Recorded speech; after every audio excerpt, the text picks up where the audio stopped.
Praise the lord, హల్లెలూయా. దేవుని పరిశుద్ధ నామానికి మహిమ కలుగును గాక. యూట్యూబ్లో వింటున్న బిడ్డలకు దేవునికి కృప తోడై ఉండి నడిపించును గాక. దేవునికి స్తోత్రం. హల్లెలూయా, హల్లెలూయా.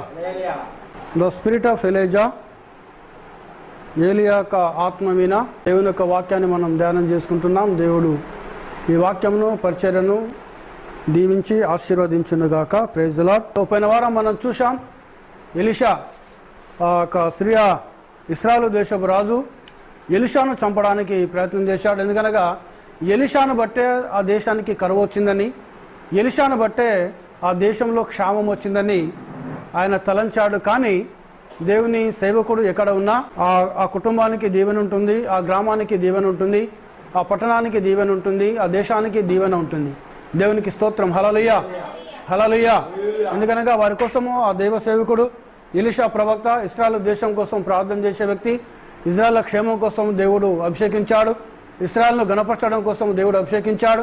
ఇశ్రాయేలు ప్రజలను దేవుని యొక్క వాక్యంలోకి నడిపించడానికి దేవుడు ఎలీషాను అభిషేకించడం ప్రారంభించాడు. దేవునికి మహిమ కలుగును గాక. హల్లెలూయా. కానీ ఆ దుర్మార్గుడైన ఇశ్రాయేలు రాజు దేవుని ప్రవక్త అయిన ఎలీషాను చంపడానికి ప్రయత్నం చేశాడు. కానీ దేవుని చేతిలోకి వెళ్ళి, దేవుడు ఆయన చేతిలోకి వెళ్ళి, ఇశ్రాయేలు రాజు చేతిలోకి వెళ్ళి ఎలీషాను తప్పించడం ప్రారంభించాడు. ఇక్కడ చూడండి, ఇక్కడ మనం చదువుకున్నాము 2వ రాజులు. ఆ తర్వాత ఆ సిరియా దేశపు రాజు దేవుడు ఒక ధ్వని పుట్టించాడు.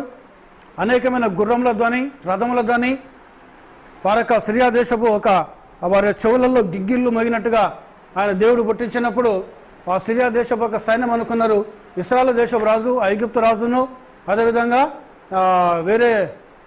వేరే యొక్క మోయాబీల రాజులను బెత్తం మాట్లాడుకొని ఆ 3 దేశాల రాజులు మన మీదకి దుమ్మిగా వచ్చినారు అని ఈ సిరియా దేశపు సైన్యము ఆ రథముల శబ్దం విని, గుర్రముల శబ్దం విని, వారు ఉన్న ఫలంగా వారి యొక్క సామాను, వారి యొక్క బంగారమును, వారి యొక్క ఆహార వస్తువులు, వారి యొక్క వెండిని, వారి యొక్క డాళ్లను, వారి యొక్క ఈటలను, వారి యొక్క రథములను, వారి యొక్క గుర్రములను, వారి యొక్క గాడిదలను, వారి యొక్క ధాన్యమును మొత్తం వదిలేసి సిరియా దేశానికి పారిపోవడం ప్రారంభించారు. దేవునికి స్తోత్రం. హల్లెలూయా. అప్పటికి ఇశ్రాయేలు దేశంలో ఆహారం దొరకటం లేదు, తినడానికి అన్నం దొరకటం లేదు. 4 కుష్ఠరోగులు అక్కడ ఆ దేశం యొక్క ఆ పట్టణం యొక్క గవిటి మీద కూర్చున్నారు. లోపలి పోయినా మనం చనిపోతాం, సిరియా దేశపు ఒక దండులోకి పోయినా వాళ్ళు బతకనిస్తున్నాం, మనం బతుకుదాం, లేదా వాళ్ళు చంపేస్తాం, మనం చనిపోదాం అనే ఆలోచన కలిగి సిరియా దేశపు ఒక దండులోకి వెళ్ళారు. అక్కడ చూస్తే సిరియా దేశపు సైన్యం ఒక్కరూ లేరు, అక్కడ అందరూ పారిపోయారు. వాళ్ళు ఒక గుడారంలోకి వెళ్ళారు, 2 గుడారంలోకి వెళ్ళారు, ఇంకో గుడారంకి అక్కడ కూర్చున్నారు, భోజనం చేశారు. కొంత తీసుకొచ్చారు, బంగారం వెండిని తీసుకొచ్చారు, వారి ఇళ్లలో దాచిపెట్టుకున్నారు. 4 సార్లు పోయారు, తీసుకొచ్చుకొని దాచిపెట్టుకున్నారు. వాళ్ళు అనుకున్నారు ఇది మనం తినడం మాత్రమే కాదు, మన దేశాన్ని కాపాడడానికి, మన పట్టణాన్ని కాపాడడానికి, మన ప్రజలను కాపాడడానికి దేవుడే వాళ్ళు ఒక భయంను పుట్టించారు, వాళ్ళకు అలజడిని పుట్టించే వారిని ఇక్కడికి వెళ్ళి దేవుడే తరిమేశాడు. కాబట్టి ఇది మనము తినడం మాత్రమే కాదని ఆ కుష్ఠరోగులు ఏం చేశారనగా, వాళ్ళు చూడండి, వాళ్ళు వెళ్ళి ఇశ్రాయేలు రాజు సమాచారం అందించారు.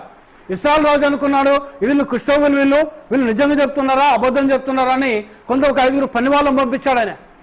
ఈ 5 పనివాళ్ళు పోయి చూసినప్పుడు సిరియా దేశపు దండు ఒక్కరు కూడా లేదు. చూడండి, ఇక్కడ ఈ కుష్ఠరోగులకున్న మంచి మనసు ఏంటనగా, ఇంతటి బంగారమును, ఇంతటి వెండిని, ఇంతటి ధనమును మనం మాత్రమే ఎందుకు తినాలి? సో ఇశ్రాయేలు ప్రజలందరూ తినాలి. ఒక మంచి మనసు.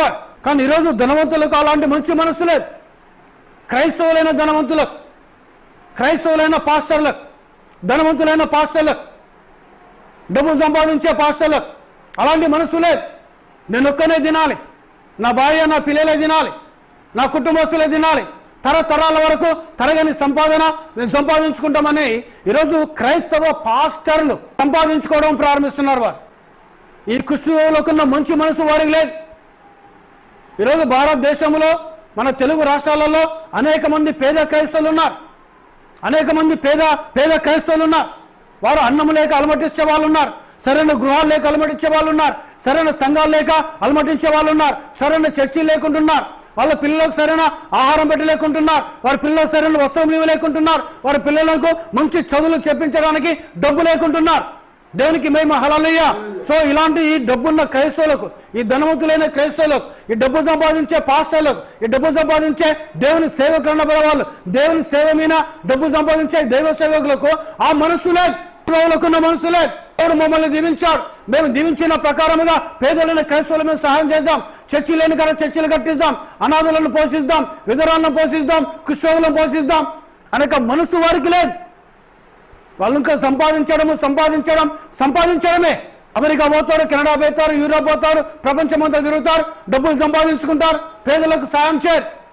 సో చాలా మంది అలా చేస్తారు. కానీ కొద్దిమంది మాత్రము యథార్థంగా ఉన్న వాళ్ళు కూడా ఉన్నారు. వారు కూడా కుష్ఠరోగులను పోషిస్తారు, వారు కూడా అనాథులను పోషిస్తారు, వారు కూడా చర్చిలు కట్టిస్తారు, వారు కూడా దేవుని సేవ ప్రజలకు వెళ్ళి సేవ చేయడం ప్రారంభిస్తారు. కొంతమంది ఇలా చేసేవాళ్ళు, మంచి చేసేవాళ్ళు చాలా తక్కువ మంది ఉన్నారు. డబ్బు సంపాదించుకునే క్రైస్తవులు పాస్టర్లు చాలా మంది ఉన్నారు. చూడండి, ఈ కుష్ఠరోగులకు ఉన్న మంచి మనసు ఈ రోజున్న పాస్టర్లు అనబడే డబ్బు సంపాదించే పాస్టర్లు వాళ్ళకి అలాంటి మంచి మనసు లేదండి. దేనికి మేము కలను గాక. సో ఇక్కడ చూడండి, వాళ్ళు పోయారు, రాజు పోయాడు, రాజు దగ్గర సమాచారం అందింది, రాజు చూశాడు, సిరియా దేశంలో ఉన్న ధనమంతా తీసుకొచ్చి ఆ రోజు మధ్యాహ్నం అమ్మడం ప్రారంభించారు వారు. సో అమ్మారు. ఎలీషాను ఎవరైతే ఎగతాళి చేశారో, ఆకాశపు కిటికీలు తెరిచినా ఇది జరుగునా ఇశ్రాయేలు దేశంలో అని ఏ అధిపతి అయితే ఎగతాళి చేశాడో ఆ అధిపతితో ఎలీషా అన్నాడు, నువ్వు దాన్ని చూస్తావు కానీ దాన్ని నువ్వు తినవు. దేవునికి స్తోత్రం, హల్లెలూయా. సో ఎలీషా చెప్పిన మాట ప్రకారముగా ఆ పట్టణం యొక్క గవిడి యొద్ద దొమ్మిగా ప్రజలు ఆహారం కోసం వచ్చినప్పుడు వాళ్ళ మధ్యలో పడిపోయాడు. ఆ అధిపతిని వాళ్ళు తొక్కి చంపేశారు అక్కడ. దేవునికి స్తోత్రం, హల్లెలూయా. దేవుని నామానికి మహిమ కలుగును గాక. చూడండి, ఇక్కడ ఎలీషా ఆ విధంగా ఎలీషా ద్వారా దేవుడు అద్భుతం చేయడం ప్రారంభించాడు. ఆకలితో అనుమతిస్తున్న ఎంతటి కరువు అనంటే, ఎంతటి భయంకరమైన వాళ్ళు క్షమం అనుభవించారనంటే, ప్రియ సోదరుడా, ఆ పిల్లలను చంపుకొని తినే పరిస్థితి వాళ్ళది. చాలా వేదనకరమైన విషయం అది. అయిపోయిన తర్వాత ఇక దేవుడు ఎలీషాను ప్రేరేపించడం ప్రారంభించాడు. ఇశ్రాయేలు దేశమైన అహాబు యొక్క కుమారులను, యెజబెలు యొక్క సంతతిని సంపూర్ణంగా నిర్మూలన చేయాలని దేవుని యొక్క ఆలోచన. సో ఇక్కడ ఏం చేశాడు దేవుడు అనగా, ఆ యోషాపాతు కుమారుడైన యోహును అభిషేకించడానికి దేవుని ఆత్మ ప్రేరేపణ చేత, దేవుని యొక్క ఆత్మ నడిపింపు చేత ఎలీషా ఒక యువకుల్లో అతని శిష్యుల్లో ఉన్న ఒక యువకుని పిలిచాడు, నూనె గిన్నె ఇచ్చాడు, తైలపు గిన్నె ఇచ్చాడు. ఇశ్రాయేలు దేశంలోకి వెళ్ళు, అక్కడ ఒక అధిపతిని కనుగొను, నింషీ కుమారుడైన నింషీకి పుట్టిన యోషాపాతు కుమారుడైన యోహు ఎక్కడ ఉన్నాడని తెలుసుకో, అతని సహోదరుల మధ్యలో ఉంటే అతన్ని పక్కకు తీసుకొని వెళ్ళి ఈ తైలమైన తల మీద పోసి, యెహోవా ఇలా సెలవిచ్చుచున్నాడు, ఇశ్రాయేలు దేశమైన నీవు రాజుగా ఉండి నువ్వు రాజ్యాన్ని పరిపాలించి యెజబెలు యొక్క సంతతిని, అహాబు యొక్క సంతతిని, పురుషులందరినీ సమూలంగా నాశనము చేయమని దేవుని అభిషేకించాడు. దేవునికి స్తోత్రం, హల్లెలూయా. ఇలాంటి అభిషేకాన్ని మీనికి వచ్చిందని ఆ యవనస్తుని పంపించాడు. యవనస్తుడు పరిగెత్తుకుంటూ వెళ్ళాడు. ఆ ఇశ్రాయేలు సైన్యం అక్కడ ఉంది. అధిపతిని చూశాడు. అధిపతి, నీతో నేను మాట్లాడాలి. అప్పుడు యోహు అంటున్నాడు, ఏమన్నట్టు నాతోనేనగా, అధిపతి నీతోనే అని అతని రహస్యమైన గదిలో తీసుకొని వెళ్ళాడు. ఆయన తల మీద నూనెను పోసి యెహోవా ఇలా సెలవిచ్చుచున్నాడు, ఇశ్రాయేలు దేశమైన దేవుని రాజుగా అభిషేకించాడు. అహాబు యెజబెలు పుట్టిన పురుషులందరినీ, మగ సంతానమందరినీ నువ్వు నిర్మూలము చేయాలి, నీవు సమూలంగా వారిని నాశనము చేయాలను. ఎందుకనగా తన సేవకులను చూడని కదా. లేఖనం 9వ అధ్యాయం 2వ రాజులు 9వ అధ్యాయం 6వ లేఖనం చదువుతా నేను. అప్పుడు ఆ యవనుడు అతని తల మీద తైలము పోసి అతనితో ఎట్లనను, ఇశ్రాయేలు దేవుడైన యెహోవా సెలవిచ్చినదేమనగా, యెహోవా జనులైన ఇశ్రాయేలు వారి మీద నేను నిన్ను పట్టాభిషిక్తునిగా చేయుచున్నాను. కాబట్టి నా సేవకులైన ప్రవక్తలను హతము చేసిన దానిని బట్టి, యెహోవా సేవకులందరినీ హతము చేసిన దానిని బట్టి యెజబెలునకు ప్రతీకారము చేయనట్లు నీవు నీ యజమానుడైన అహాబు సంతతి వారిని హతము చేయము. అహాబు సంతతి వారందరూ నశింతులు, అల్పులనేమి గనులనేమి అహాబు సంతతిలో ఏ పురుషుడు ఉండకుండా అందరి నిర్మూలము చేయము. దేవునికి స్తోత్రం, హల్లెలూయా.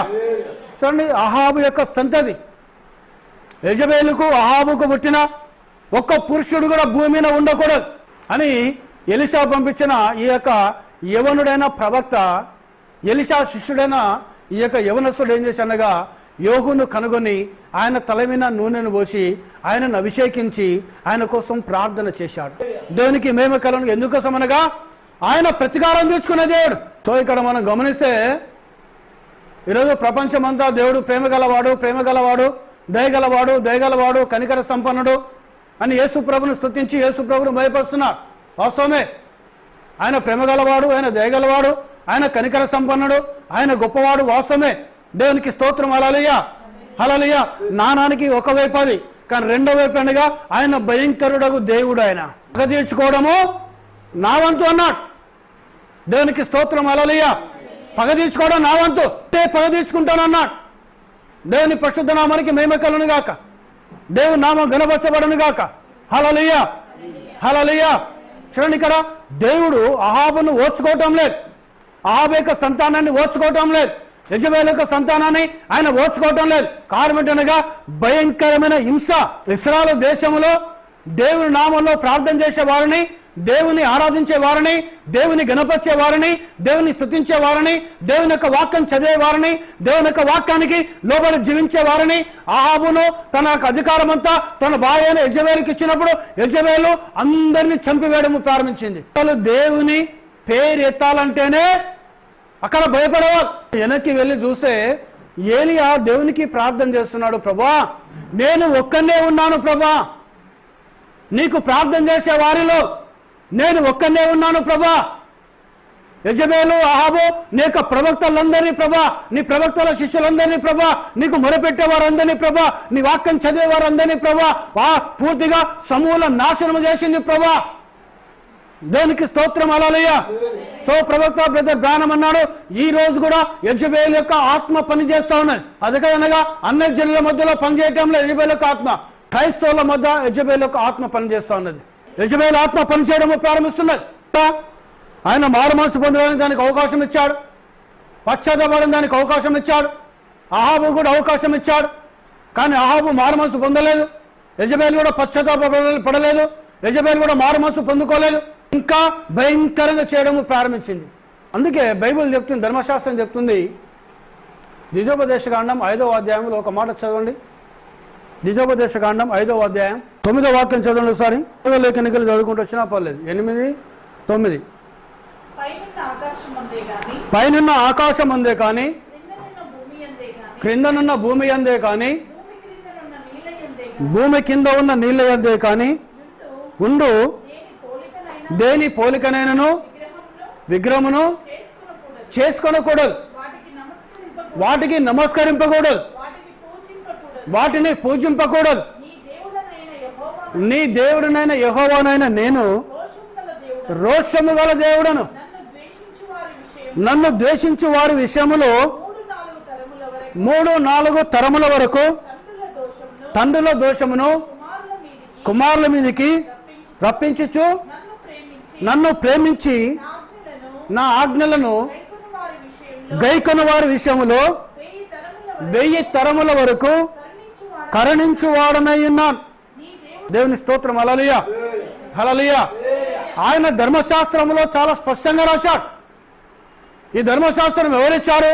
సినాయి కొండ మీదకి అగ్ని స్తంభంలో దేవుడు దిగొచ్చి మోషేను 40 దినములు అక్కడ ఆయన శనిలో పెట్టుకొని 10 ఆజ్ఞలు కలిగిన ధర్మశాస్త్రమును, ఒక పలకమైన 5 ఆజ్ఞలు, ఇంకో పలకమైన 5 ఆజ్ఞలు ఆయన రాసి ఇచ్చాడు. ఆయన అగ్ని స్తంభముతో రాసిన ధర్మశాస్త్రం. దేవునికి స్తోత్రం. హల్లెలూయా, దేవునికి మహిమ కలుగును గాక. ఇక్కడ చెప్తుంది, చాలా స్పష్టంగా చెప్తున్నాడు, నేను తప్ప వేరొక దేవుడు లేడంటున్నాడు ఆయన. నేను అంటే ఒక్కడే. దేవునికి స్తోత్రం. హల్లెలూయా.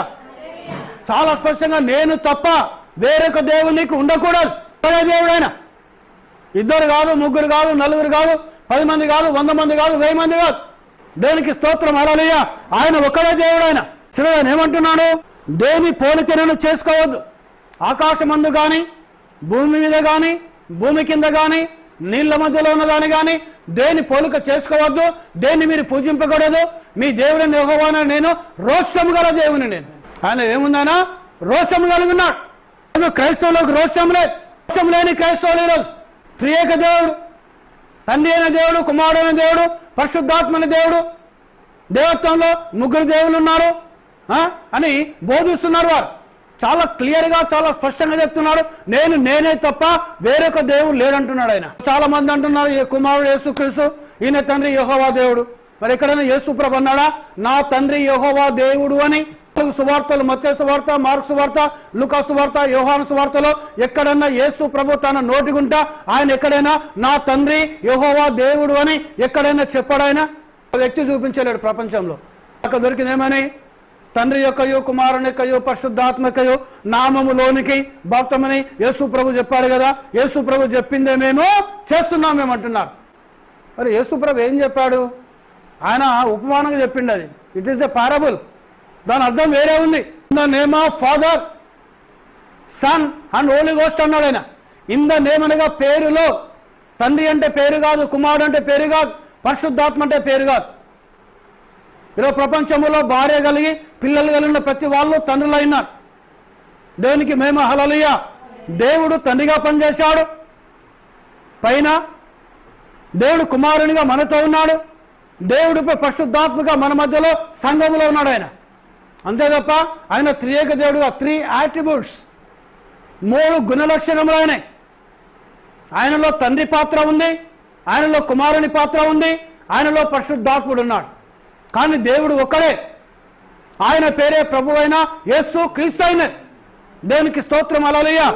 చూడండి ఇక్కడ యెజబెల్ ఏం చేసినగా విగ్రహ ఆరాధన చేపిస్తా ఉన్నది. బయలుదేవతను తీసుకొచ్చి అక్కడ పూజించడం ప్రారంభించింది, బయలుకు మొక్కడం ప్రారంభించింది. ఈ విషయాలని మనకు తెలుసు. ప్రియ సోదర సోడా, చాలా వారాల కలిగి మన విషయాలు మనం మాట్లాడుకుంటూ వచ్చాం. కానీ ఇక్కడ ఏం చెప్తున్నాడు ఆయన ధర్మశాస్త్రం రాశాడు. తండ్రుల దోషమును అనగా అహాబు యొక్క దోషం, యెజబెల్ యొక్క దోషం 4 తరముల వరకు వారికి రప్పించి దేవుడినై ఉన్నాను అన్నాడు ఆయన. దేవునికి స్తోత్రం హల్లెలూయా. సో ఈరోజు త్రియేక దేవుడని బోధిస్తాను, దేవుడు త్రిత్వంలో ఏకత్వం అని బోధిస్తే రే సోదరుడు, నువ్వు వెళ్ళేది పరలోక రాజ్యం కాదు, నేరుగా నువ్వు నరకంలో కూర్చుంటావు. దేవునికి స్తోత్రం హల్లెలూయా. బైబిల్లో లేని బోధ, త్రియేక దేవుడు అనే పదమే బైబిల్లో లేదు, ట్రినిటీ అనే వర్డ్ బైబిల్లో లేదు. దేవునికి మహిమ హల్లెలూయా. సో ఇది బోధిస్తున్నావంటే ఈ లోకంలో యేసు ప్రభు నామంలో ప్రార్థిస్తున్నావు కాబట్టి, యేసు ప్రభు నామముకు మొరబెడుతున్నావు కాబట్టి, యేసు ప్రభుని ఆరాధిస్తున్నావు కాబట్టి, యేసు ప్రభుని మహిమపరుస్తున్నావు కాబట్టి దేవునికి మహిమ కలుగును గాక. నిన్ను దేవుడు దీవిస్తాడు కావచ్చు. విగ్రహారాధన చేయకుండా యేసు ప్రభుని నమ్ముకొని యేసు ప్రభుని ఆరాధిస్తున్నావు ప్రియ సోదరుడు, చాలా మంచిదే.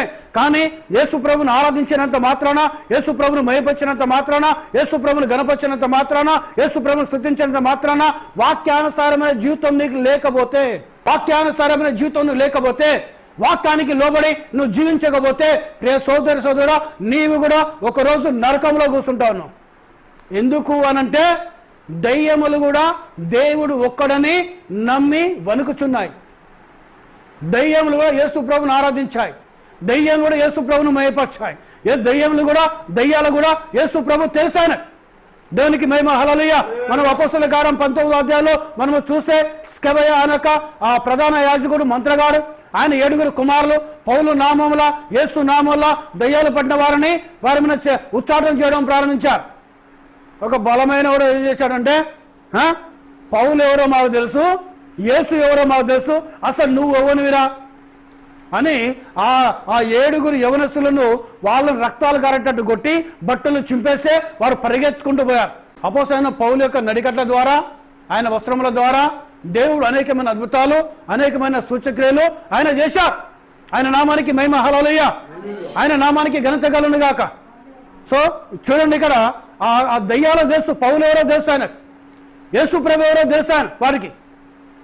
మనం యేసు ప్రభుని తెలుసు నమ్ముకున్నంత మాత్రాన, యేసు ప్రభు నామంలో ప్రార్థన చేసినంత మాత్రాన, చర్చికి వెళ్ళినంత మాత్రాన, దేవుని మహిమపరిచినంత మాత్రాన నువ్వు నిత్యజీవానికి వెళ్తావా?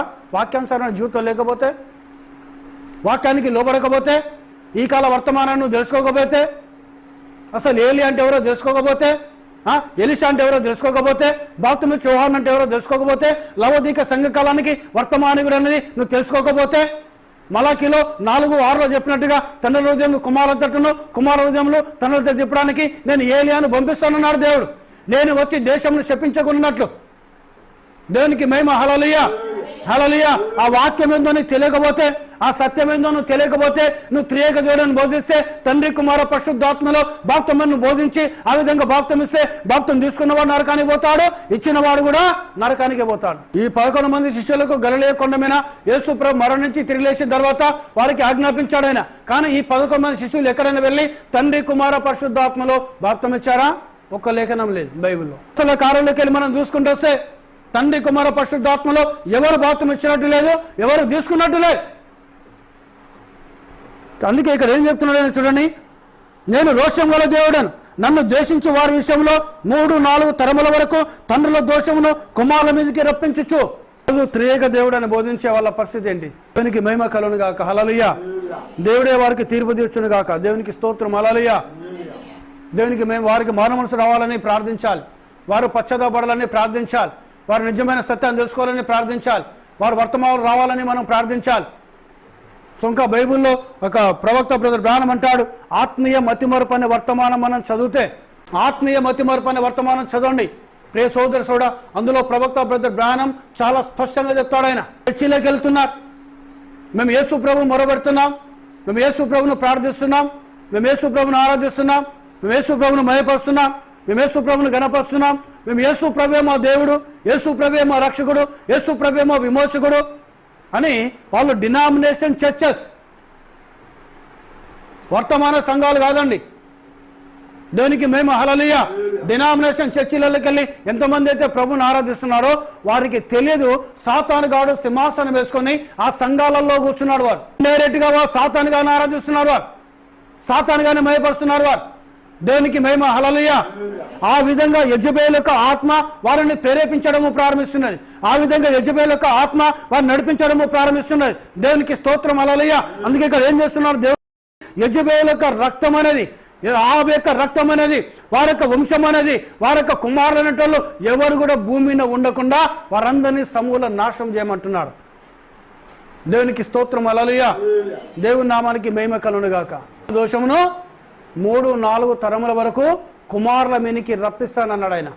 అహాబు చేసిన దోషము, యెజబెల్ చేసిన దోషము వారి యొక్క సంతానమునికి దేవుడు తీసుకొస్తున్నాడు, వారి కుమారుల మీనికి దేవుడు తీసుకొస్తున్నాడు. కానీ ఎవరైతే దేవునికి లోబడతారో, ఎవరైతే దేవుని నందు నమ్మకం ఉంచుతారో, ఎవరైతే వాక్యానికి లోబడతారో, ఎవరైతే వాక్యానుసారమైన జీవితం కలిగి ఉంటారో వారిని మాత్రము 1000 తరముల వరకు కరుణించే దేవుడైన, 1000 తరముల వరకు కాపాడే దేవుడైన. దేవునికి స్తోత్రం. హల్లెలూయా. హల్లెలూయా. ఈరోజు నువ్వు దేవుని యొక్క వాక్యంను చూడాలి, మానవుని యొక్క ఆలోచన కాదు, మానవుని యొక్క సిద్ధాంతము కాదు, మానవుని యొక్క తలంపులు కాదు, మానవుని యొక్క ఆలోచన కాదు, మానవుని యొక్క మానవ జీవన శైలి కాదు. ఈరోజు దేవుడు తన వాక్యంలో ఉన్నాడు. ఆయన ఎక్కడున్నాడు? యేసు ప్రభు వాక్యంలో ఉన్నాడు. నువ్వు వాక్యంను చూడాలి, వాక్యానికి లోబడాలి. నీ జీవితం నువ్వు పొరపాటు చేయొచ్చును, నువ్వు తప్పు చేయొచ్చును, పాపం చేయొచ్చును ప్రియ సోదర సోడా, కానీ దేవుని దగ్గర క్షమాపణ అడుగు. నీ జీవితాన్ని మార్చుకో, నువ్వు దేవుని దగ్గర సంపూర్ణంగా మార్చుకో. దేవుని దగ్గర చూడండి, యోహును అభిషేకించాడు దేవుడు, ఎందుకనగా దోషాన్ని కుమారుల మీదకి రప్పించడానికి. దేవుడు వీళ్ళు ఏ పాపం చేయలే. మరి అహాబు యొక్క కడుపున పుట్టారు, యెజబెల్ యొక్క కడుపున పుట్టారు వారు. కానీ పాపం ఎవరు చేశారు? అహాబు మరియు యెజబెల్ చేశారు. కాబట్టి ప్రియ సోదరు సోదరు తల్లిదండ్రులు చాలా జాగ్రత్తగా ఉండాలి. ఎలా ఉండాలండి? దేవుని నమ్ముకున్న క్రైస్తవులు మీ పిల్లల ఎడల మీరు జాగ్రత్తగా ఉండాలి. మీ పిల్లలు దీవించబడాలంటే నీ ప్రవర్తన మంచిగా ఉండాలి, నీ సంతానం దీవించబడాలంటే నీ ప్రవర్తన మంచిగా ఉండాలి. దేవునికి మహిమ. హల్లెలూయా. హల్లెలూయా. నీ బతుకు దేవుని యొక్క వాక్యానుసారంగా ఉండాలి. నీ పిల్లలకు ప్రార్థన నేర్పించాలి, నీ సంతానాన్ని దేవుని భయభక్తుల్లో పెట్టాలి. దేవునికి మహిమ. హల్లెలూయా. ప్రతిదీ చూస్తాడు దేవుడైన. దగ్గరికి వెళ్ళి తీసుకొచ్చాడు, యోహోను కనుగొన్నాడు ఆయన. తన అన్నల దగ్గరికి, ప్రవక్తల దగ్గరికి, సైనికుల దగ్గరికి పక్క తీసుకొని పోయాడు. యవనస్తుడైన ఎలీషా పంపించిన యవనస్తుడు, ఆయన తల మీద నూనె పోశాడు, అభిషేకించాడు. యెహోవా ఇలాగూ సెలవిచ్చుచున్నాడు, ఇశ్రాయేలు దేశమైన నేను నిన్ను రాజుగా అభిషేకిస్తున్నాను. నేను అహాబు యొక్క సంతానాన్ని చంపడానికి, అహాబు యొక్క సంతానాన్ని సమూల నాశనం చేయడానికి దేవుని నిన్ను అభిషేకించాడు. దేవునికి స్తోత్రం. హల్లెలూయా. హల్లెలూయా. అందుకే చూడండి, ఆయన పుట్టుకతోటి అహాబు ఎవరండి? జన్మత ఇశ్రాయేలుడు. ఆయన ఇశ్రాయేలు వంశంలో పుట్టాడు, ఇశ్రాయేలు గోత్రంలో పుట్టాడు. ఇశ్రాయేలు కలిగిన ఏ దేవుడైతున్నాడో ఆ దేవుని వదిలేశాడు ఆయన. ఆ దేవుని ఆరాధన వదిలేశాడు ఆయన, ఆ దేవుని మహిమను వదిలేశాడు ఆయన, ఆ దేవుని స్తుతించడం వదిలేశాడు ఆయన, ఆ దేవుని గణపరచడం వదిలేశాడు ఆయన, ఆ దేవునికి మొరపెట్టడం వదిలేశాడు ఆయన. తన యొక్క భార్య మాట విన్నాడు ఆయన.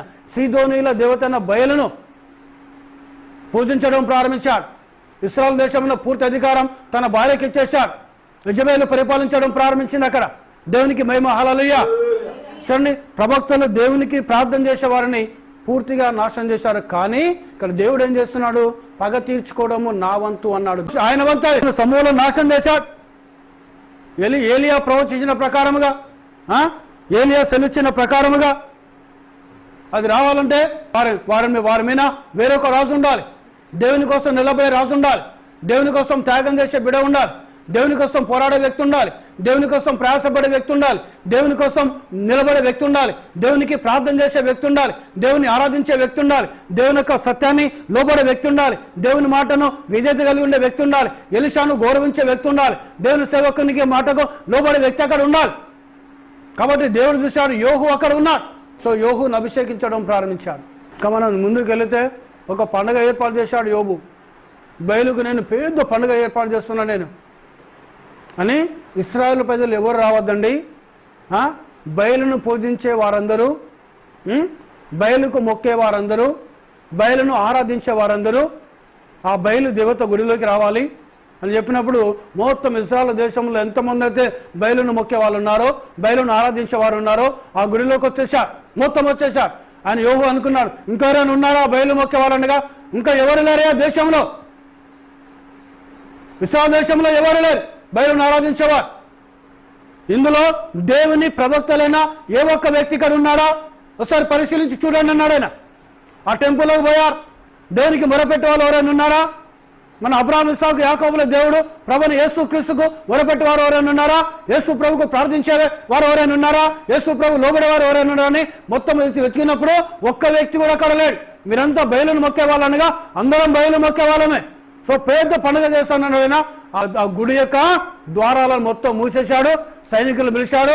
ఇందులో ఉన్న బయలును ఆరాధించే వారిలో ఏ ఒక్కని పానముతో బయటికి వచ్చినా, ఎవని ద్వారా వాడు బయటికి వస్తున్నాడో వాని ప్రాణానికి నీ ప్రాణం తీస్తానని తన సైనికులకు చెబితే వారు వెళ్ళి బయలు యొక్క ప్రవక్తలను, బయలును ఆరాధించే ప్రజలను, ఆ గుడిలో ఉన్న వెళ్ళిన ప్రతి ఒక్క వ్యక్తిని సంహరించడం ప్రారంభించేశాడు.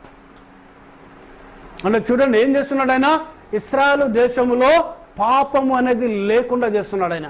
ఈరోజు ప్రియ సోదరు సోదరుడు, దేవుని కుమారుడవా, దేవుని కుమార్తెవా, నీ జీవితంలో పాపము లేకుండా చూసుకోను, లేకుండా చూసుకోను. మన మానవులో మనం అని ప్రతిరోజు మన జీవితాన్ని చూసుకోవాలి. ప్రతిరోజు దేవుని యొక్క వాక్యం అద్దము వలె మనం అద్దములో మన ముఖాన్ని చూసుకున్నట్టుగా దేవుని యొక్క వాక్యములో మన జీవితాన్ని చూసుకోవాలి. ఈరోజు చూడాలని అందులో వాక్యాన్ని చూసుకొని నీ జీవితాన్ని సరి చేసుకోవాలి. విగ్రహ ఆరాధన అనేది లేకుండా చేస్తున్నాడు యోహు. బయలు ఆరాధన, బయలును మొక్కేవాడు ఎవడైనా ఉంటే వాడిని చంపేయమంటున్నాడు ఆయన. ఎందుకనగా అక్కడ ఆ ఇశ్రాయేలు దేశము దేవుని బిడల దేశం.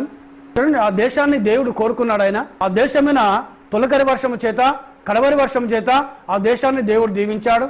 ఆ దేశం యొక్క భూభాగము తన భక్తుడైన అబ్రహాము నడిచిన భూభాగము, తన భక్తుడైన ఇస్సాకు నడిచిన భూభాగము, తన భక్తుడైన యాకోబు నడిచిన భూభాగం, తన భక్తుడైన యోసేపు నడిచిన భూభాగం అయినది. అది స్తోత్రం, హల్లెలూయా. దేవునికి మహిమ, హల్లెలూయా. అబ్రహాముతో వాగ్దానం చేశాడు, నీవు సంచారం చేసిన ఈ భూభాగం అంతా నీ సంతానానికి నేను నిత్య స్వాస్థ్యం ఇస్తానన్నాడు ఆయన. దేవునికి స్తోత్రం, హల్లెలూయా, హల్లెలూయా. సో దేవునికి మహిమ కలుగును గాక. చూడండి, ఈ రోజు నీ జీవితంలో పాపము లేకుండా ఉండాలి, అవిశ్వాసము లేకుండా ఉండాలి, ఈ లోక సంబంధమైన ఏది లేకుండా ఉండాలి. దేవునికి మహిమ కలుగును గాక. హల్లెలూయా, హల్లెలూయా, హల్లెలూయా. దేవునికి స్తోత్రం, హల్లెలూయా. ఇశ్రాయేలు భూభాగంలో విగ్రహ ఆరాధన లేకుండా ఈ యోహు సమూల నాశనం చేస్తున్నాడు ఆయన. ఒక భాగంలో ఆయన ప్రేమ గలవాడు ఆయన, ఒక భాగంలో దయగలవాడు ఆయన. కానీ ఇంకో భాగం ఏంటంటే ఆయన భయంకరమైన దేవుడు కదా. సో ఈరోజు ఇది బోధించాడు వాక్యాన్ని. ఈ వాక్యం బోధిస్తారా అండి? వాక్యం బోధిస్తే చర్చికి ఎవరు? ఎవరు కానుకలు ఇవ్వరు, ఎవరు దశమ భాగములు ఇవ్వరు, ఎవరు ప్రతిష్టార్పణలు ఇవ్వరు. దేవునికి స్తోత్రం, హల్లెలూయా. వాక్యము అవిశ్వాసాన్ని తీసివేస్తుంది. వాక్యము నిన్ను విశ్వాసంలో పురికొల్పుతుంది. వాక్యము నిన్ను విశ్వాసంలో నడిపిస్తుంది. వాక్యము దేవునిలో నిన్ను ఎదుగుదల తీసుకొస్తుంది. వాక్యము నిన్ను దేవుని యొక్క స్వరూపంలోకి మార్చడము ప్రారంభిస్తుంటది. వాక్యము నీలో ఉన్న వాక్యము ఆయన మధ్యాకాశం రాబోతున్నాడు కాబట్టి ఆ మధ్యాకాశం రాబోతున్న ఆ యేసుని ఎదుర్కోవడానికి ఆ వాక్యము నిన్ను ఆయాత్తపరచడము ప్రారంభిస్తుంటది. దేవునికి స్తోత్రం. హల్లెలూయా, హల్లెలూయా. రాజు అయ్యాడు యోహు. ఏం చేశాడు ఆయన తెలుసా? ఆయన ఇశ్రాయేలు దేశాన్ని పరిపాలించే రాజును చంపేశాడు. ఆయనకు మారుగా అయిన రాజు అయ్యాడు. రాజు అయి దేవుని కోసం యుద్ధం చేయడం ప్రారంభిస్తున్నాడు. దేవునికి మహిమ. హల్లెలూయా. సో 30వ వాక్యం చదవండి, 9వ అధ్యాయం 30వ వాక్యం. యోహు యెజ్రెయేలు ఊరికి వచ్చిన సంగతి యెజబెలును వినబడింది గనుక ఆమె తన ముఖమునకు రంగులు పూసుకొని శిరోభూషణం ధరించుకొని కిటికీలో నుండి కనిపెట్టి చూచుచుండగా యోహు గుమ్మం ద్వారా ప్రవేశించాను. ఆమె అతన్ని చూసి, నీ యజమానుని చంపినవాడా, జిమ్రీ వంటి వాడా, నీవు సమాధానంగా వచ్చుచున్నావా అని అడిగగా, యజమానుడు ఎవరు? ఇశ్రాయేలు రాజు అయినాడు. చంపేశాడు యోహు. దేవుని యొక్క అభిషేకం వచ్చేసింది ఆయన వెనికి, దేవుని యొక్క శక్తి ఆయన వెనికి వచ్చేసింది. దేవుని కోసం పనిచేయాలైనా దేవుని ఆత్మను ప్రేరేపించడం ప్రారంభించింది. ఇశ్రాయేలు దేశ రాజును చంపేశాడు. ఆయన రాజుగా ప్రకటించుకున్నాడు. ఎందుకనగా దేవుడు ఆయనను అభిషేకించాడు. ఆయన దేవునికి స్తోత్రం. హల్లెలూయా. దేవునికి మహిమ. హల్లెలూయా. దేవుని నామానికి ఘనత కలుగునుగా. హల్లెలూయా, హల్లెలూయా. సో ఇక్కడికి వచ్చాడు. యెజ్రెయేలు అన్న ఊరిలో యెజబెలు ఉన్న సంగతి తెలుసుకున్నాడు. ఆ ఊరికి వస్తున్నాడు ఆయన. ఎవరు పంపిస్తున్నారు ఆయనను? దేవుడే పంపిస్తున్నాడు. దేవునికి మహిమ. హల్లెలూయా. ఎందుకనగా దాన్ని సమూలం నాశనం చేయాలి. అప్పుడు యోహు రథాల మీద వస్తున్నాడని తెలుసుకొని ముఖానికి రంగులు పూసుకొని శిరోభూషణములు ధరించుకొని, ఎవరండి ఈమె? యెజబెల్. ఏంటిది? ఏమి స్టార్ట్ అయిందండి అక్కడ? బ్యూటీ పార్లర్ వ్యవస్థ అక్కడ స్టార్ట్ అయింది. అక్కడ బ్యూటీ పార్లర్, ఆమె బ్యూటీ పార్లర్లు పెట్టింది అక్కడ. ఆమె సిటీలల్లో ప్రతి గల్లీకి ఒక బ్యూటీ పార్లర్ ఉన్నది, మనిషి బ్యూటీ పార్లర్. అక్కడ స్టార్ట్ చేసి యెజబెల్ స్టార్ట్ చేసింది. అది బ్యూటీ పార్లర్ ఉన్నదంటే యెజబెల్ ఆత్మ కాదా? అవునా కాదండి? ముఖానికి రంగులు పూసుకుంటున్నారు. ఎవరు చేసుకుంటున్నారు తెలుసా అండి? ఈరోజు ఆదివారం, ఈరోజు డినామినేషన్ చర్చిలోకి వెళ్ళి చూడండి, లిప్స్టిక్ లేకుండా సహోదరులు ఉండరు, పిల్లలు ఉండరు. Sleeveless skirts, skin tight jeans, శిరోభూషణములు ధరించుకొని, ఇవన్నీ ఎవరు చేస్తున్నారు? ఇవి ఎక్కడికి వచ్చింది? ఇది ఈ స్పిరిట్ ఎవరిది? ఇది యెజబెల్ యొక్క ఆత్మ అనేది. అందుకే దేవుని ప్రవక్త బ్రాహ్మణుడు ఈ రోజు కూడా యెజబెల్ యొక్క ఆత్మ పనిచేస్తూ ఉన్నది. సో సోదరు బ్రాహ్మణం గారు తన భార్య సిస్టర్ మీడా ఒక డిపార్ట్మెంటల్ స్టోర్లోకి వెళ్ళారు. వారు ఆ స్టోర్లోకి వెళ్ళి వాళ్ళకి కావాల్సిన ప్రొవిజన్స్ అంతా కొనుక్కున్నప్పుడు ఆ స్టెప్స్ మీకు వెళ్ళి పై అంతస్తులోకి వెళ్ళి కొంతమంది సహోదరులు దిగడం ప్రారంభిస్తున్నారు. వాళ్ళని చూసినప్పుడు ఈయన ముఖము బాధ అయిపోయింది ఆయనకు చాలా. సిస్టర్ మీడాను పిలిచి అంటున్నాడు, సిస్టర్ మీడా, నేను కొన్ని సంవత్సరాల క్రితము దేవుడు నాకు దర్శనం చూపించాడు. ఆ దర్శనంలో ఉన్న ప్రకారముగా స్త్రీలు ఈరోజు కూడా నేను చూశాను. వారు ఆ స్టెప్స్ మీకు వెళ్ళి దిగి నడుచుకుంటూ వస్తున్నారు. వారు ఎలా ఉన్నారంటే, వాళ్ళు టైట్ స్కిన్ టైట్ జీన్స్ వేసుకున్నారు, స్లీవ్లెస్ స్కర్ట్స్ వేసుకున్నారు, ఐబ్రోస్ కట్ చేసుకున్నారు, ఎంటికలు కట్ చేసుకున్నారు, లిప్స్టిక్స్ పెట్టుకున్నారు, ముఖానికి రంగులు వేసుకున్నారు. దేవునికి స్తోత్రం. హల్లెలూయా. వాళ్ళని ఎక్కడ చూశాడో? సో ఈ కాలానికి వచ్చిన ప్రవక్త బ్రదర్ బ్రహ్మ ఎక్కడ చూశాడో? నరకంలో చూశాడు వారిని. నేను నరకంలో చూసిన ఆ స్త్రీలు ఈ డిపార్ట్మెంట్ స్టోర్లోకి వెళ్ళి ఆ పై అంతస్తులోకి వెళ్ళి వారు దిగుకుంటూ వస్తున్నారు. వారు దేవునికి స్తోత్రం. హల్లెలూయా. సో అన్ని జనులు చేయటం లేదండి. ఈరోజు దేవుని నమ్ముకున్న క్రైస్తవురాలు, దేవుని నమ్ముకున్న కుమార్తెలు, దేవుని నమ్ముకున్న బిడ్డలు వాళ్ళు ఏం చేస్తున్నారుగా? సాతాను యొక్క యెజబెలు యొక్క ఆత్మ అనగా యెజబెలును సాతానుగాడే వాడుకున్నాడు. దేవునికి మహిమ. హల్లెలూయా. యెజబెలు చనిపోయింది, పాతిపెట్టబడింది. కానీ యెజబెలు అనే పేరు మీద సాతానుగాడు వాడుకోవడం ప్రారంభించాడు. ఈరోజు చూడండి, క్రైస్తవ సహోదరులు లిప్స్టిక్లు పెడుతున్నారు, ఐబ్రోస్ కట్ చేస్తున్నారు. చర్చిలోకి వాక్యం చెప్పే పాస్టర్లు వాళ్ళ గురించి చెప్పారనుకోండి, ఆ పాస్టర్ని తీసేస్తారు, మళ్ళీ వేరే పాస్టర్ని పట్టుకొస్తారు.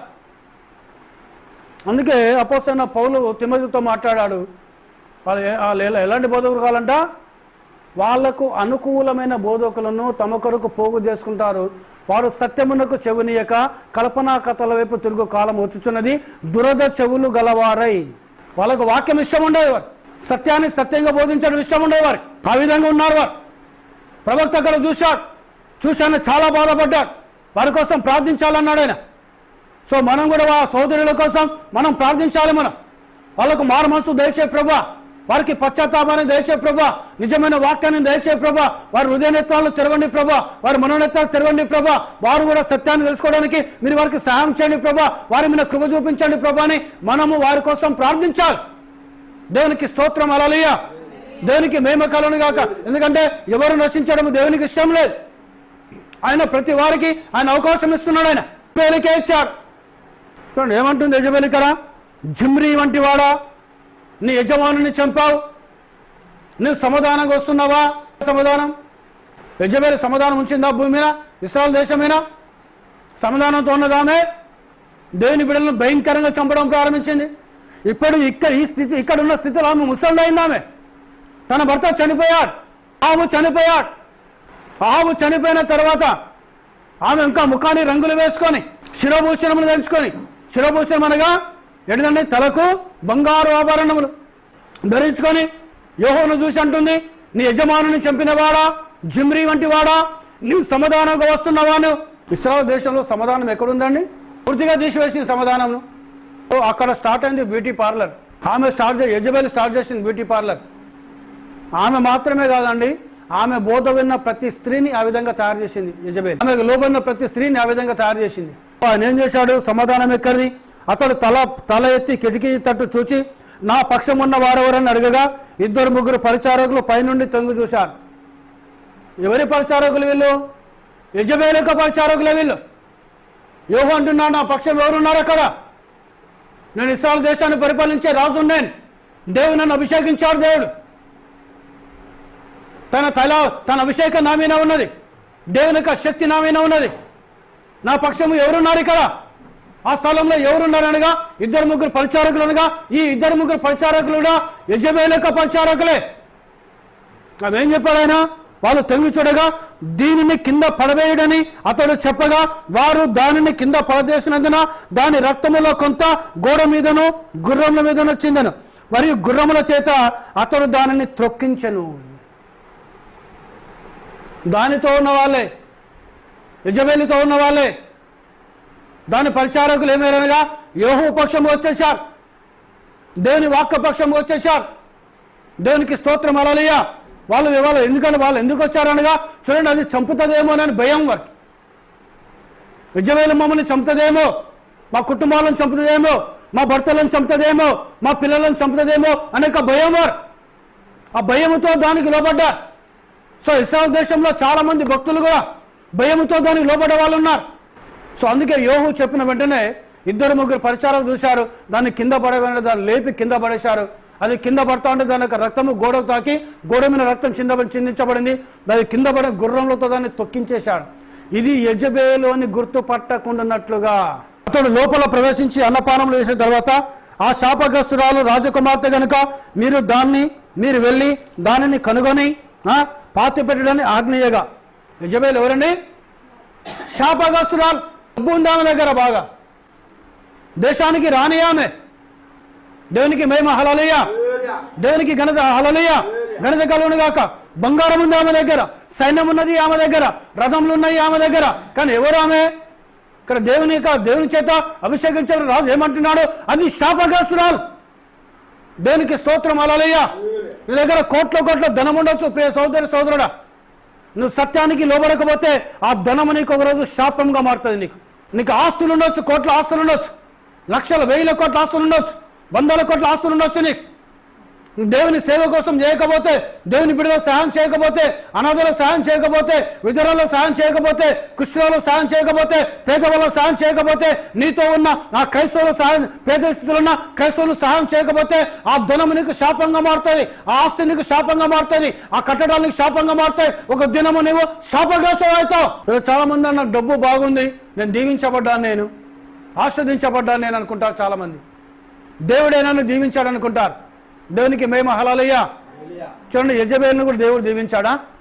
అహాబు రాజును దేవుడు దీవించాడా? యెజబెలు దగ్గర ధనం ఉన్నది, వెండి ఉన్నది, బంగారం ఉన్నది, భూములున్నవి, ద్రాక్ష తోటలున్నవి, సైన్యం ఉన్నది, గుర్రములున్నవి. కానీ ఏమంటున్నాడు యోహు అనే దేవుని సేవకుడు? అది శాపగ్రస్తురాలు. అది యొద్ద ఉన్న ధనము దేవుని కోసం ఖర్చు పెట్టకపోతే, దేవుని కోసం త్యాగం చేయకపోతే, దేవునికి ఇచ్చే మనసు నీకు లేకపోతే, దేవుని గణపరిచే మనసు నీకు లేకపోతే, దేవుని సేవలో వాడడానికి ఉపయోగించాలని నీ ధనము వాడకపోతే, ప్రియ సోదరుడా, నీ ధనము ఒకరోజు నీకు శాపముగా మారుతుంది. నీకు దేవునికి మహిమ. హల్లెలూయా. అది శాపగ్రస్తురాలు. సో ఈరోజు కూడా చూడండి, నువ్వు లిస్టుకు పెడుతున్నావా? దేవుని దీవెనలు కోల్పోతావు. ఐబ్రోస్ కట్ చేస్తున్నావా? దేవుని దీవెనలు కోల్పోతావు. బ్యూటీ పార్లర్లో పోయి ఫేషియల్ చేయించుకుంటున్నావా? నువ్వు దేవుని దీవెనలు కోల్పోతావు. దేవుని యొక్క వాక్యానుసారమైన జీవితం నీకు లేదా? ప్రియ సోదరుడా, దేవుని దీవెనలు కోల్పోతావు. నీకు దేవునికి వాక్యానికి లోబడే మనసు నీకు లేదా? దేవుని దీవెనలను కోల్పోతావు. దేవునికి స్తోత్రం. హల్లెలూయా. సో ఈరోజు క్రైస్తవుల గురించే మనం మాట్లాడాలి. యెజబేలు వలె అలంకరించుకునే సహోదరుల గురించి, యెజబేలు వలె, అహాబు వలె భార్యతో వాక్యం చెప్పించే, స్త్రీలతో వాక్యం చెప్పించే పురుషులను మన పాస్టర్ల గురించి మనం మాట్లాడాలి. మనం 4 సంఘాలు పెడతాడు ఆయన. ఎన్ని దిక్క సేవ స్టార్ట్ చేస్తారండి? 4 సంఘాలు ఉంటాయి. ఒక వారం ఈయన చెప్తాడు ఒక సంఘంలో, ఈ వారం ఈయన చెప్తే నెక్స్ట్ వారం ఈయన భార్య చెప్తాడు ఆడ వాక్యం. సంఘంలో భార్య చెప్తే మళ్ళొక సంఘంలో ఈయన చెప్తాడు వాక్యం. స్త్రీలకు ఎక్కడిచ్చాడండి అధికారమైన? వాక్యం బోధించే అధికారం స్త్రీలకు ఇచ్చాడు ఆ దేవుడు? ఒకవేళ కొత్త నిబంధనలో బోధించే అధికారం ఉంటే మరి కొత్త నిబంధన ఎక్కడికి వచ్చింది? అది పాత నిబంధనకి వెళ్ళే కదా వాక్యం వచ్చింది. పాత నిబంధన గ్రంథంలో ఏ లేవీలలో ప్రధాన యాజకురాలు ఉన్నదా? యాజకుడు ఉన్నాడా? లేవీలు ఉన్నారా? ధర్మశాస్త్రంలో దేవుని మందిరము సేవ చేయడానికి స్త్రీలను వాడుకున్నాడా దేవుడు? ఒక్క స్త్రీ లేదండి పాత నిబంధన గ్రంథంలో. ఈవెన్ కొత్త నిబంధన గ్రంథంలో కూడా స్త్రీలకు అధికారమేనన్నాడు అన్నాడు అపోస్తలుడైన పౌలు. మరి అపోస్తలుడైన పౌలు మాట కాదు కదా అది. ఎవరి మాట అది? పరిశుద్ధాత్మ దేవుని యొక్క మాట అనేది. అది ఈరోజు ఏం చేస్తున్నాడు ఆయన? అందుకే దేవుని చిత్తము లేకుండా దేవుని సేవ చేయుట అనే వర్తమానం ప్రవక్త బ్రదర్ మ్రాన్ మాట్లాడాడు. అందులో మీరు చదవండి. నా భార్య వాక్యం బోధిస్తారు ప్రభా, వాక్యం బోధించడం సరే బోధించని అంటాడట ఆయన. బోధించని, వాక్యాన్ని బోధించని. కానీ ఏం చేశాడు ఆయన? తీర్పు దినం నాడు కాళ్ళు చేతులు కట్టి అగ్ని ఆరదు పురుగు చావదు అక్కడ ఉంటారు వారు. ఏ స్త్రీ అయితే పులిపిటి మీద నిలబడి బైబిల్ పట్టుకొని వాక్యం బోధిస్తున్నదో ఆ స్త్రీ ఉండే స్థలం ఏంటనగా అగ్ని గుండమైనది. ఆ స్త్రీలో ఉన్నది పరిశుద్ధాత్మగా. ఏ పురుషుడైతే, ఏ పాస్టర్ అయితే తన భార్యను వాక్యం బోధించమని ప్రేరేపిస్తున్నాడో, పులిపెట్టిస్తున్నాడో తన భార్యకు, ఆ సోదరుడు మారు మనసు పొందకపోతే, ఆ సోదరుడు సత్యాన్ని తెలుసుకోకపోతే, ఆ పాస్టర్ వర్తమానాన్ని తెలుసుకోకపోతే, ఆ పాస్టర్ చేత నడిపించబడుతున్న సంఘము, ఆ సోదరి, ఆయన భార్య, వీళ్ళంతా కూడా ఎక్కడ పోతాడుగా? నరకంలో పోతారు.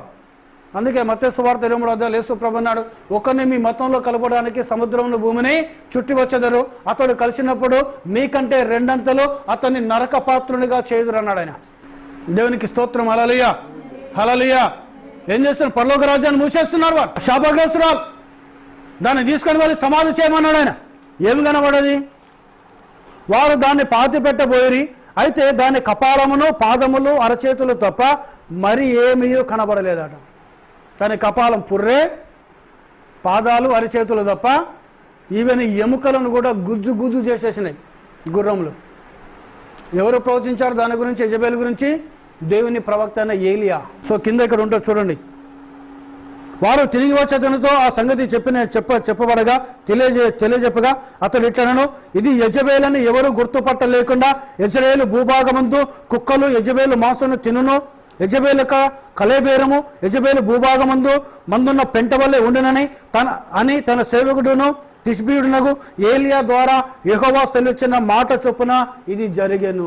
ఇంకా ఏలియా ఆత్మ అంటే మామూలు స్పిరిట్ కాదండి. ఏలియా ఆత్మ, ఏలియా మాట అంటే ఆయన మాట చెప్పిన. ఏలియా దాన్ని యెజబేలును శపించాడు.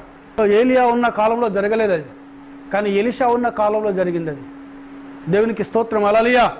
సో ఏలియా యొక్క ఆత్మ ఎలీషా మీద దిగొచ్చేసింది. దేవునికి మహిమ కలుగును గాక. ఇవి అయిపోయిన తర్వాత అనేక శ్రమలు, కొన్ని కష్టములు అయిపోయిన తర్వాత ఎలీషా కూడా ప్రభువులో నిద్రించాడు ఆయన. ఏలియా చేసిన అద్భుతముల కంటే ఎలీషా చాలా 2 అంతల అద్భుతాలు చేశాడు ఆయన. సో ఎలీషా కూడా పాత్ర సమీపించబడింది. యెజబేలు చనిపోయిన తర్వాత దేవునికి మహిమ కలుగును గాక. సో ఇక్కడ 13వ అధ్యాయంలో, ఇదే 2వ రాజులు 13వ అధ్యాయము 20వ వాక్యంలో చూడండి. తర్వాత ఎలీషా మృతి పొంది మృతి పొందగా వారు అతన్ని సమాధిలో ఉంచిరి. 1 సంవత్సరం గడిచిన తర్వాత మోయాబీల సైన్యము దేశం మీదకి వచ్చినప్పుడు కొందరు ఒక శవమును పాతిపెట్టచ్చు సైన్యమునకు భయపడి ఆ శవమును ఎలీషా యొక్క సమాధిలో ఉంచగా దింపిన ఆ శవము ఎలీషా శల్యమునకు తగిలినప్పుడు అది తిరిగి బ్రతికి కాళ్ళు మోపి నిలిచెను. యెజబెలు చనిపోయిన తర్వాత, యెజబెలు యొక్క సంతతి అంతా చనిపోయిన తర్వాత అక్కడ విగ్రహారాధన అనేది దేశంలో యోహు రాజు అయిన తర్వాత బయలు దేవత గుడిలో బయలును ఆరాధించే వాళ్ళందరూ భక్తులందరినీ చెప్పిన తర్వాత చాలా సంవత్సరాలైన తర్వాత ఎలీషా మృతి పొందాడు. ఆయన ఒక స్థలంలో పాతి పెట్టారు. దేవునికి మహిమ, హల్లెలూయా హల్లెలూయా. ఆయన స్థలంలో పాతి పెట్టారు. 1 సంవత్సరం అయిన తర్వాత మోయాబీలకు ఇజ్రాయెల్కు యుద్ధం జరిగింది. అక్కడ మోయాబీలకు ఇజ్రాయెల్ యుద్ధం జరిగినప్పుడు అక్కడ ఏం జరిగింది? వాళ్ళు ఒక సైన్యం, ఒక వ్యక్తి చనిపోయారు. చనిపోతే సైన్యమునకు భయపడి ఎలీషా యొక్క సమాధిలో ఎలీషా సమాధిని తీసి ఎలీషా యొక్క సమాధి అనగా ఎలీషా యొక్క ఎముకల మీద ఆ చనిపోయిన వ్యక్తిని పడుకోబెట్టారు. ఎలీషా యొక్క ఎముకలకు తాకిన ఆ శవము జీవము పొందుకొని కాళ్ళు నిలిచి చేతులు చాపి జీవించడము ప్రారంభించింది. దేవునికి స్తోత్రం, హల్లెలూయా హల్లెలూయా. అంటే చూడండి, ఎలీషా యొక్క చనిపోయిన తర్వాత కూడా ఆయన ఎముకల్లో కూడా దేవుని యొక్క శక్తి ఉన్నది. కానీ ఉన్నదా లేదా? దేవుని శక్తి ఉన్నదా లేదా?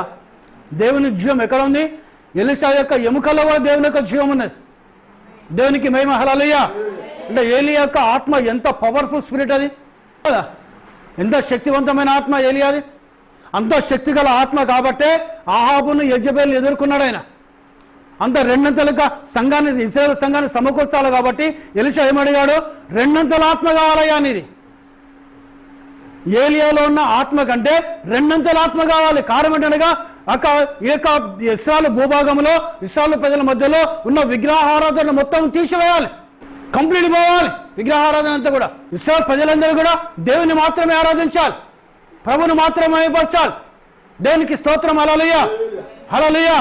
దేవుని నామానికి మహిమ. అందుకే రెండంతల ఆత్మను పొందుకున్నాడు ఎలీషా. రెండంతల ఆత్మను పొందుకొని ఏలియా చేసిన అద్భుతంలో కంటే రెండంతల అద్భుతాలు చేశాడైనా. ఎలీషా చనిపోయిన తర్వాత ఆయన సమాధిలో ఒక శవమును తీసుకొచ్చి సమాధి తెరిచి ఆయన ఎముకల మీద ఆ శవమును పెడితే ఆయన ఎముకల్లో ఉన్న జీవం, ఎలీషా ఎముకల్లో ఉన్న దేవుని యొక్క జీవము ఈ చనిపోయిన వ్యక్తికి జీవాన్ని ఇచ్చింది అని అంటే, దేవుని ప్రవక్త మీదనే అంతటి శక్తి పెడితే ఇప్పుడు యేసు ప్రభులో ఎంతటి శక్తి ఉండాలి? దేవునికి స్తోత్రం, హల్లెలూయా హల్లెలూయా. చూడండి, యేసు క్రీస్తులో ఎంత శక్తి ఉండాలి. అపోస్తలుడైన పౌలు కొలస్సీ రాసిన పత్రికలో ఏమన్నాడు? దైవత్వం యొక్క సర్వ పరిపూర్ణత శరీరకరముగా యేసు క్రీస్తులో ఉన్నది అన్నాడు ఆయన. దేవునికి స్తోత్రం, హల్లెలూయా. ఒకసారి చదవండి, అపోస్తలుడైన పౌలు కొలస్సీ రాసిన పత్రిక 2వ అధ్యాయము 9వ వాక్యం. ఏలయనగా దేవత్వము యొక్క సర్వ పరిపూర్ణత శరీరముగా క్రీస్తునందు నివసించుచున్నది. దేవునికి స్తోత్రం, హల్లెలూయా. ఒక ఎలీషా ఎముకలకు తాకిన ఆ ఎముకల ఆ శవమే జీవాన్ని పొందుకున్నదంటే దేవుని యొక్క సర్వశక్తి, దేవుని యొక్క ఆత్మ, దైవత్వం యొక్క సర్వ పరిపూర్ణత శరీరకరంగా యేసు క్రీస్తులో ఉన్నది. అంటే ఈయనలో ఎంత శక్తి ఉండాలి? ఈరోజు నువ్వు ఎలాంటి దేవుని ఆరాధిస్తున్నావండి? ఈరోజు ఎలాంటి దేవుని కలిగి ఉన్నాను? ఎంత శక్తి గల దేవుని కలిగి ఉన్నాను? దేవునికి మహిమ, హల్లెలూయా. సో దేవునిలోని ఆకాశమును సృజించిన దేవుడు, భూమిని సృజించిన దేవుడు, సముద్రం సృజించిన దేవుడు, ఏదైనా తోటను సృజించిన దేవుడు, మానవుని సృజించిన దేవుడు, ఆ దేవుని యొక్క సర్వశక్తి, ఆ దేవుని యొక్క సంపూర్ణమైన ఆత్మ, ఆ దేవుని దేవత్వం యొక్క సర్వ పరిపూర్ణ అంతా కూడా ఎక్కడ ఉన్నది? యేసు క్రీస్తులో ఉన్నది. అంటే ఇప్పుడు యేసు క్రీస్తు ఎవరైనాడు? సర్వశక్తి గల దేవుడైనాడు కదా. ఇంకైనా తండ్రి ఎవరండి? ఇంకెవరైనా తండ్రి ఉన్నారా ఆయనకు? ఆయన ఎవరికి కుమారుడు? ఆయనకు ఎవరు తండ్రి? నా తండ్రి యెహోవా దేవుడని ఎక్కడ చెప్పాడు ఆయన?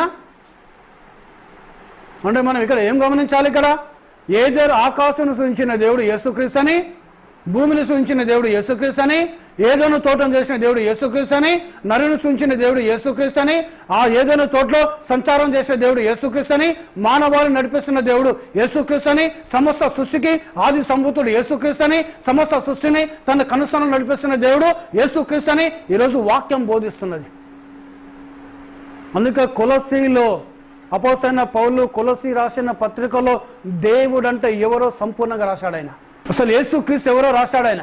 అదృశ్యమైన దేవుడు ఎవరో రాశాడు ఆయన. కంటి కనబడిన దేవుడు ఎవరో రాశాడు ఆయన. ఆ దేవుని శక్తి ఏమిటో రాశాడు ఆయన. ఆ దేవుడు ఏం చేశాడో రాశాడు ఆయన. దేవునికి మహిమ, హల్లెలూయా. చూడండి, ఏం దేవత్వం యొక్క సర్వ పరిపూర్ణత ఇంకా ఏం లేదు. ఇక ఇంకేమన్నా వేరేవారి దగ్గర ఉన్నదా పరిపూర్ణత? ఇంకెవరికైనా ఇచ్చాడు ఆయన? ఎవరికి ఇవ్వలేదండి ఆయన. ఆ దైవత్వం యొక్క సర్వ దైవత్వం యొక్క పరిపూర్ణత సర్వ పరిపూర్ణత శరీరకరంగా క్రీస్తునందు నివసించుచున్నది. ఈయన తప్ప వేరే దేవుడు ఉన్నాడా? ఈయన మీద ఇంకొక దేవుడు ఉన్నాడా? ఈయన కింద ఇంకొక దేవుడు ఉన్నాడా? ఈయన పక్క ఇంకొక దేవుడు ఉన్నాడా? ఈయన వెనుక ఇంకొక దేవుడు ఉన్నాడా? ఈయన ముందు ఇంకొక దేవుడు ఉన్నాడా? ఎవరున్నారండి? స్తోత్రం, హల్లెలూయా, హల్లెలూయా. ఇంకా ఈయనకు ముందు ఏ దేవుడు లేడు, ఈయన తర్వాత ఏ దేవుడు లేడు, ఈయన మీద ఏ దేవుడు లేడు, ఈయన కింద ఏ దేవుడు లేడు, ఈయన కుడి 360 డిగ్రీస్లో కూడా ఈయనకు ఏ దేవుడు లేడు ఈయన. ఎందుకంటే దైవత్వం యొక్క సర్వ పరిపూర్ణత యేసు క్రీస్తులో నివాసము చేయుచున్నది. ఒక ఎలీషా ఎముకల్లోనే గంతటి శక్తి ఉంటే మరి యేసయ్యలో ఎంత శక్తి ఉండాలండి? ఈరోజు నువ్వు ఆరాధించే దేవుడు ఎవరైనారు? యేసు ప్రభు కాదా? నువ్వు స్తుతించే దేవుడు ఎవరైనారు? యేసు ప్రభు కాదా? నువ్వు ప్రార్థించే దేవుడు ఎవరైనారు? యేసు ప్రభు కాదా? నువ్వు మొరపెట్టే దేవుడు ఎవరైనారు? యేసు ప్రభు కాదా? మరి సృష్టించిన దేవుడు ఎవరైనారు? యేసు ప్రభు కాదా? ఆయన శక్తి. అందుకే ప్రవక్త బ్రదర్ బ్రానం అంటాడు, గొల్యాతును సౌలు చూస్తే చాలా పెద్దగా కనిపించాడంట. సౌలు గొల్యాతును చూసి గొల్యాతు చాలా పెద్దగా కనబడ్డాడు. గొల్యాతును చూసిన తర్వాత దేవుని చూస్తే దేవుడు చాలా చిన్నగా కనబడ్డాడు. అందుకే సౌలు గొల్యాతును చూసి గుడారంలో దాక్కున్నాడు. కానీ దావీదు అంట ఫస్ట్ దేవుని చూశాడట. దావీదు దేవుడు ఎలా కనిపించాడట? ఆయన ఆకాశ మహాకాశాలు పట్టజాలని దేవునిగా కనిపించాడు దేవుడు. ఆయన సింహాసనం ఆకాశము, ఆయన పాదపీఠం భూమి. ఆకాశముకు పైన ఉన్నాడు ఆయన. దావీదు చూసి అలా కనిపించాడు. దేవుని చూసి ఆ తర్వాత గొల్యాతును చూస్తే ఒక పురుగు వలె కనిపించాడు గొల్యాతు దావీదుకు. అందుకే ఏమన్నాడు దావీదు? ఏమన్నాడు? ఈ నిందను తీసివేసి ఈ సున్నతి లేని ఫిలిష్తీయుడు జీవము గల దేవుని సైన్యమును తునరికించే వీడు ఏ పాటివాడు? ఈరోజు వారిని చంపి ఈ నిందను తీసివేసి ఇజ్రాయేలుకెళ్ళి నిందను నేను తీసివేస్తానన్నాడు ఆయన. దావీదు కర్ర పట్టుకొని వాళ్ళ దగ్గర పోతే గొల్యాతు ఏమంటున్నాడు? నేను కుక్కనా కర్ర పట్టుకొని నా దగ్గరకు వస్తున్నావు అన్నాడు. అంటే దావీదు సమ్ముఖంలోకి వచ్చేసరికి గొల్యాతు తన శక్తిని మొత్తం కోల్పోయాడు. ఇక వాడు ఏమనుకుంటున్నాడు? నేను కుక్కనా? మరి కర్ర పట్టుకొని కుక్కలనే తరుముతారు కదా, కుక్కలనే కొడతారు కదా కర్ర పట్టుకొని. దావీదు డాలు పట్టుకొని పోలే, ఈట పట్టుకొని పోలే, కడుకొని పట్టుకొని పోలే, వర్షాలు పట్టుకున్నాడు, కర్ర పట్టుకున్నాడు. ఓ గొల్యాతు చూస్తూ ఉంటే దావీదు చిన్న పిల్లవాడిగా కనిపించాడు ఆయన. కానీ దావీదులో ఉన్న దేవుడు గొప్పవాడైనాడు. ఈరోజు మనం ఎవరిని కలిగి ఉండాలి? దావీదు కలిగిన దేవుని మనం కలిగి ఉండాలి. ఏలియా కలిగిన దేవుని మనం కలిగి ఉండాలి. ఎలీషా కలిగిన దేవుని మనం కలిగి ఉండాలి. సో పోయాడు, 5 రాళ్ళు తీసుకున్నాడు. ఆయన చూస్తే అక్కడ ఏం కనిపించింది? జే అనే అక్షరం కనిపించింది అక్కడ. ఇంకో రాయి చూస్తే ఏం కనిపించింది? ఈ అనే అక్షరం కనిపించింది ఆయనకు. ఇంకో రాయి తీసుకున్నాడు ఆయన, ఎస్ అనే అక్షరం కనిపించింది ఆయనకు. ఇంకో రాయి తీసుకున్నాడు, ఈ అక్షరం కనబడింది అక్కడ. ఇంకో రాయి తీసుకున్నాడు, ఎస్ అనే అక్షరం కనబడింది అక్కడ. 5 రాళ్ళని తీసుకున్నాడు, JESUS, జీసస్. ఆయన ఎవరు తీసుకున్నాడు? ఆయన యేసును తీసుకున్నాడు ఆయన. దేవునికి స్తోత్రం, హల్లెలూయా, హల్లెలూయా. ఆ యేసును తీసుకొని తన వరుసల్లో వేసుకున్నాడు ఆయన. అందులోకి ఒకటే రాయిని తీసి తిప్పడం ప్రారంభించాడు ఆయన. ఆ ఒకే రాయి తీసుకున్నాడు, వరుసలో పెట్టి తిప్పి కొట్టేశాడు ఆయన. ఈయన చేతిలో ఉన్నంత వరకే దావీదు యొక్క రాయి. కానీ ఈయన వరుసలకి వెళ్ళి బయటికి వెళ్ళి వెంటనే ఆ రాయిని పరిశుద్ధాత్మ దేవుడు తీసుకొని ఆ శత్రువునిగా గొల్యాతు యొక్క ఎక్కడ కొడితే గొల్యాతు పడిపోతాడో ఆ స్థలంలో నేరుగా పరిశుద్ధాత్మ దేవుడు కొట్టడం ప్రారంభించాడు. వాళ్ళకి నొసర్లో కొట్టిన వెంటనే వాడు కింద పడిపోయాడు, పరిగెత్తుకుంటూ వెళ్ళాడు. వాని ఖడ్గను తీసుకున్నాడు, వాని తలను కట్ చేశాడు, వాని తలను పట్టుకొని రావడం ప్రారంభించాడు దావీదు. దేవునికి స్తోత్రం, హల్లెలూయా, హల్లెలూయా. ఈరోజు ఎవరిని చూశాడు దావీదు? జీవం గల దేవుని చూశాడు ఆయన. ఈరోజు నువ్వు చర్చికి వస్తే ఎవరిని చూడాలి? ప్రియ సోదరుడా, నీ పక్క వారిని చూడొద్దు, నీ పక్క స్త్రీని చూడొద్దు, నీ ముందున్న వాళ్ళని చూడొద్దు, వెనుకున్న చూడొద్దు, ఎవరిని చూడగా యేసును చూడాలి. నువ్వు దేవునికి స్తోత్రం. హల్లెలూయా. నువ్వు చర్చికి వస్తే యేసునే చూడాలి, నువ్వు వాక్యం చదివితే యేసునే చూడాలి, నువ్వు ప్రార్థన చేస్తే యేసునే ప్రార్థించాలి, నువ్వు ఆరాధిస్తే యేసునే ఆరాధించాలి, నువ్వు మేయపరిస్తే యేసునే మేయపరచాలి, నువ్వు గణపరిస్తే యేసునే గణపరచాలి. దేవునికి స్తోత్రం. హల్లెలూయా. ఈరోజు నీ చేతుల్లో యేసు ఉండాలి, నీ హృదయంలో యేసుక్రీస్తు ఉండాలి, నీ మనసులో యేసుక్రీస్తు ఉండాలి, నీ ఆలోచన తలంపు ఊహలలో కూడా యేసుక్రీస్తు ఉండాలి. దేవునికి స్తోత్రం. హల్లెలూయా. సో దావీదులో యేసుక్రీస్తు ఉన్నాడు, ఎలీషాలో యేసుక్రీస్తున్నాడు, ఏలియాలో యేసుక్రీస్తున్నాడు, అబ్రహాంలో యేసుక్రీస్తున్నాడు, ఇస్సాకులో యేసుక్రీస్తున్నాడు, యాకోబులో యేసుక్రీస్తున్నాడు. పాత నిబంధన గ్రంథంలో ఉన్న ప్రతి భక్తుల్లో కూడా ప్రభు అయిన యేసుక్రీస్తు ఉన్నాడు ఆయన. ఎందుకంటే ఆయనే దేవుడు. అపోస్తలుడైన పౌలు అంటున్నాడు, దైవత్వం యొక్క సర్వ పరిపూర్ణత శరీరకరంగా యేసుక్రీస్తులో ఉన్నది. ఏదైనా తోటలో యేసుక్రీస్తున్నాడు, ఆకాశం నుంచి యేసుక్రీస్తు అయినాడు, భూమిని సృష్టించింది యేసుక్రీస్తు అయినాడు, సముద్రం నుంచి యేసుక్రీస్తు అయినాడు, సూర్యుని సృష్టించింది యేసుక్రీస్తు అయినాడు, చంద్రుని నుంచి యేసుక్రీస్తు అయినాడు, వృక్షం నుంచి యేసుక్రీస్తు అయినాడు. సమస్త సృష్టించిన దేవుడు ప్రభువైన యేసుక్రీస్తు అయినాడు ఆయన. దేవునికి స్తోత్రం. హల్లెలూయా. ఈరోజు నీవు నేను ఆరాధించే దేవుడు ప్రభువైన యేసుక్రీస్తు అయినాడు. ఈ కొద్ది మాటలను దేవుడు దీవించి ఆస్వాదించునుగాక.